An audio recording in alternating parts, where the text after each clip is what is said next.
আরামবাগ সাংগঠনিক জেলার উদ্যোগে বিভীষিকা মিছিল। 15ই আগস্টের আগে বিজেপি আরামবাগ সাংগঠনিক জেলার পক্ষ থেকে বিভীষিকা মিছিল।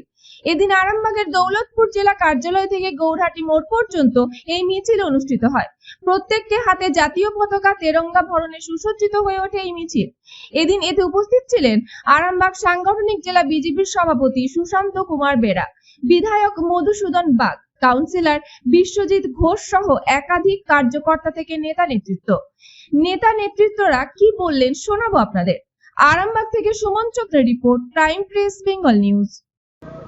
যে বিভাজন হয়েছে তার যে বিভীষিকা অর্থাৎ দেশভাগের যে বেদনা, তার সাথে সাথে ঘৃণা এবং হিংসা, এই দুয়ের পরিপ্রেক্ষিতে যেভাবে হাজার হাজার মা বোনেরা আজকে উদ্বাস্তু হয়েছে, তাদেরই স্মরণের জন্য আমরা বিভাজন ও বিভীষিকা স্মরণ স্মৃতি দিবস পালন করছি।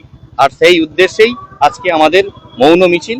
আমরা একত্রিত হয়ে বেরিয়েছি আরামবাগের বুকে, যাতে সমাজের মানুষ দেখুক যে 47 সালের দেশ বিভাগের যে পরিণতি হয়েছিল, সেই পরিণতির ফলস্বরূপ কিভাবে আর উদ্বাস্তু হয়ে হাজার হাজার হিন্দু পরিবারকে আর এই এপার বাংলায় চলে আসতে হয়েছিল। তার যে করুণ পরিণতি, সেই যে কাঁটাতারের বেড়া, তার যে দহন যন্ত্রণা, তার যে জ্বালা, তার যে বেদনা, তারই পরিপ্রেক্ষিতে স্মৃতির উদ্দেশ্যে আজকে আমরা বিভাজন বিভীষিকা আর কাটছি। কতদূর পর্যন্ত হবে এই মিছিল, এই পদযাত্রা? এটা দৌলতপুর কার্যালয় থেকে শুরু হয়েছে। আমরা এটা গৌরহাটি মোড় পর্যন্ত নিয়ে যাব আরামবাগ শহরের উপর দিয়ে। 15 আগস্টের আগে আমাদের স্বাধীনতা দিবস উদযাপনের আগেই আমরা হর ঘর তিরঙ্গা সেই প্রোগ্রাম করেছি, যাতে সমাজ তথা দেশবাসী নিজের গৃহে পতাকা উত্তোলন করে। সেই প্রয়াস নিয়ে আমরা সবার বাড়িতে বাড়িতে পতাকা বিতরণ করেছি এবং তার সাথে সাথে আমরা স্বাধীনতা দিবস উদযাপনের আগেই সমস্ত মানুষজনকে এই বার্তা দিতে চাইছি যে আপনারা নিজে বাড়িতে অন্তত পতাকাটা তুলুন, কারণ ওই দিনই স্বাধীনতা দিবসের স্মরণটা ওখানেই করুন। সেই উদ্দেশ্যেই আমরা এই কাজটা করেছি। তার সাথে সাথে এই বিভাজনের বিভীষিকা, এটা আমাদের আর খুব পুরানো প্রোগ্রাম। এই প্রোগ্রাম আমরা দীর্ঘ কয়েক বছর ধরে করে আসছি।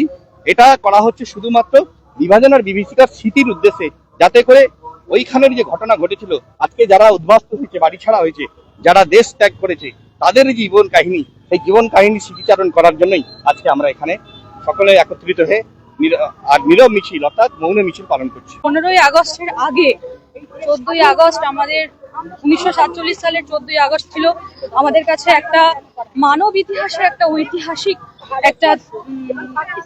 ঐতিহাসিক একটা মর্মান্তিক ঐতিহাসিক একটা ঘটনা। সেই ঘটনাতে সেই 14ই আগস্ট প্রচুর মানুষ, ভারতীয়, তারা অনেক রক্ত দিয়ে গেছে, তাদেরকে নৃশংসভাবে খুন হত্যা হতে হয়েছে, যার পর পাকিস্তানকে আলাদা করা গেছিল 14ই আগস্ট।